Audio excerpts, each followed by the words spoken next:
नमस्ते। आप सुन रहे हैं श्रीमद् भागवत गीता और ये आत्मा जो आपसे बात कर रही है इसका नाम है भास्कर योगाचार्य। पिछले एपिसोड में हमने सुना श्रद्धात्रय विभाग योग। आज हम प्रारंभ करेंगे 18वां अध्याय मोक्ष संन्यास योग। यह अंतिम अध्याय मुक्ति और त्याग, 3 प्रकार के त्याग, बलिदान, दान और तपस्या से संबंधित है, जिसका अभ्यास टुकड़ी के साथ किया जाना चाहिए। कर्मों का त्याग करना चाहिए, कर्मों का नहीं। यह ज्ञान की वस्तु और ज्ञाता के बारे में भी बोलता है कि प्रकृति के तरीके सोच और व्यवहार को कैसे प्रभावित करते हैं और इसे कैसे दूर किया जाए।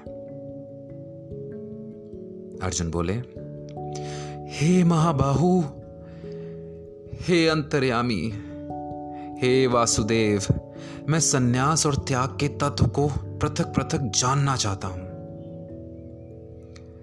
श्री भगवान बोले, कितने ही पंडित जन तो काम्य कर्मों के प्रिय वस्तुओं की प्राप्ति के लिए तथा रोग संकट आदि के निवृत्ति के लिए जो यज्ञ, दान, तप और उपासना आदि कर्म किए जाते हैं उनका नाम काम्य कर्म है। त्याग को सन्यास समझते हैं और दूसरे विचार कुशल पुरुष सब कर्मों के फल के त्याग को ईश्वर की भक्ति, देवताओं का पूजन, माता पिता गुरुजन की सेवा, यज्ञ, दान और तप तथा वर्णाश्रम के अनुसार आजीविका द्वारा गृहस्थ का निर्वाह और शरीर संबंधी खान पान इत्यादि जितने कर्तव्य कर्म हैं, उन सब में इस लोक और परलोक की संपूर्ण कामनाओं के त्याग का नाम सब कर्मों के फल का त्याग कहते हैं। कई एक विद्वान ऐसा कहते हैं कि कर्म मात्र दोष युक्त है, इसीलिए त्यागने के योग्य है, और दूसरे विद्वान यह कहते हैं कि यज्ञ, दान और तपरूप कर्म त्यागने योग्य नहीं है। हे पुरुष श्रेष्ठ अर्जुन, सन्यास और त्याग, इन दोनों में से पहले त्याग के विषय में तू मेरा निश्चय सुन, क्योंकि त्याग सात्विक, रजस और तमस भेद से 3 प्रकार का कहा गया है। यज्ञ, दान और तपरूप कर्म त्याग करने के योग्य नहीं है, बल्कि वह तो अवश्य कर्तव्य है, क्योंकि यज्ञ, दान और तप ये तीनों ही कर्म बुद्धिमान पुरुषों को पवित्र करने वाले हैं। वह मनुष्य बुद्धिमान है जो फल और आसक्ति का त्याग कर केवल भगवदर्थ कर्म करता है। इसलिए हे पार्थ, इन यज्ञ, दान और तपरूप कर्मों को तथा और भी संपूर्ण कर्तव्य कर्मों को आसक्ति और फलों का त्याग करके अवश्य करना चाहिए। यह मेरा निश्चय किया हुआ उत्तम मत है, परंतु नियत कर्म का स्वरूप से त्याग करना उचित नहीं है। इसलिए मोह के कारण उसका त्याग कर देना तामस त्याग कहा गया है। इसी अध्याय के श्लोक 48 की टिप्पणी में इसका अर्थ देखना चाहिए। जो कुछ कर्म है वह सुख सब दुख रूप ही है, ऐसा समझकर यदि कोई शारीरिक क्लेश के भय से कर्तव्य कर्मों का त्याग कर दे तो वह ऐसा राजस त्याग करके त्याग के फल को किसी प्रकार भी नहीं पाता। हे अर्जुन, जो शास्त्र विहित कर्म करना कर्तव्य है, इसी भाव से आसक्ति और फल का त्याग करके किया जाता है, वही सात्विक त्याग माना गया है। जो मनुष्य अकुशल कर्म से तो द्वेष नहीं करता और कुशल कर्म में आसक्त नहीं होता, वह शुद्ध सत्वगुण से युक्त पुरुष, संशय रहित, बुद्धिमान और सच्चा त्यागी है। क्योंकि शरीरधारी किसी भी मनुष्य द्वारा संपूर्णता से सब कर्मों का त्याग किया जाना शक्य नहीं है। इसीलिए जो कर्म फल त्यागी है वह त्यागी है यह कहा जाता है। कर्म फल का त्याग ना करने वाले मनुष्यों के कर्म का तो अच्छा बुरा और मिला हुआ ऐसे 3 प्रकार के फल मरने के पश्चात अवश्य होता है। किंतु कर्मफल का त्याग कर देने वाले मनुष्यों के कर्मों का फल किसी काल में भी नहीं होता।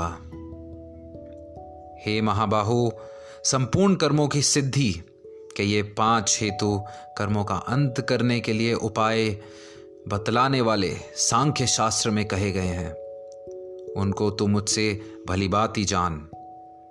इस विषय में अर्थात कर्मों की सिद्धि में अधिष्ठान और कर्ता तथा भिन्न भिन्न प्रकार के कारण एवं नाना प्रकार की अलग अलग चेष्टाएं और वैसे ही 5वां हेतु दैव है। मनुष्य मन, वाणी और शरीर से शास्त्र अनुकूल अथवा विपरीत जो कुछ भी कर्म करता है उसके ये 5 कारण हैं, जिसका आश्रय कर्म किए जाए और उसका नाम अधिष्ठान है। जिन जिन इंद्रियों को और साधना द्वारा कर्म किए जाते हैं उसका नाम करण है। पूर्वकृत शुभाशुभ कर्मों के संस्कार का नाम देव है। परंतु ऐसा होने पर भी जो मनुष्य अशुद्ध बुद्धि, सत्संग और शास्त्र के अभ्यास से तथा भगवदार्थ कर्म और उपासना के कारण करने से मनुष्य की बुद्धि शुद्ध होती है, इसीलिए जो उपयुक्त साधना से रहित हो उसकी बुद्धि अशुद्ध है, ऐसा समझना चाहिए। होने के कारण इस विषय में यानी कर्मों के होने के केवल शुद्ध स्वरूप आत्मा को कर्ता समझना चाहिए। वह मलिन बुद्धि वाला ज्ञानी यथार्थ नहीं समझता। जिस पुरुष के अंतःकरण में मैं करता हूं ऐसा भाव नहीं है तथा जिसकी बुद्धि सांसारिक पदार्थों में और कर्मों में लिपायमान नहीं होती, वह पुरुष इन सब लोगों को मारकर भी वास्तव में ना तो मरता है और ना पाप से बंधता है। जैसे अग्नि, वायु और जल द्वारा प्रारंभवश किसी प्राणी की हिंसा होते देखने में आए तो भी वह वास्तव में हिंसा नहीं है। वैसे ही जिस पुरुष के देह में अभिमान नहीं है, वह स्वार्थ रहित केवल संसार के हित के लिए ही जिसकी संपूर्ण क्रियाएं होती हैं, उस पुरुष के शरीर और इंद्रियों द्वारा यदि किसी प्राणी की हिंसा होती है, लोक दृष्टि में देखी जाए तो वह वास्तव में हिंसा नहीं है, क्योंकि आसक्ति, स्वार्थ और अहंकार के ना होने से किसी प्राणी की हिंसा को ही हो ही नहीं सकती तथा बिना कर्तव्य अभिमान के किया हुआ कर्म वास्तव में अकर्म ही है। इसीलिए वह पुरुष पाप से नहीं बंधता। ज्ञाता, जानने वाले का नाम ज्ञाता है। ज्ञान जिसके द्वारा जाना जाए उसका नाम ज्ञान है। और ज्ञेय, जानने में आने वाली वस्तु का नाम ज्ञेय है। इन तीनों प्रकार के कर्म प्रेरणा है और कर्ता, कर्म करने वाले का नाम करता है।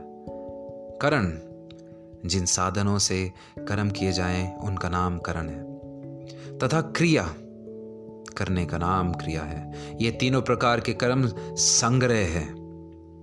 गुणों की संख्या करने वाले शास्त्र में ज्ञान और कर्म तथा कर्ता गुणों के भेद के 3-3 प्रकार के ही कहे गए हैं।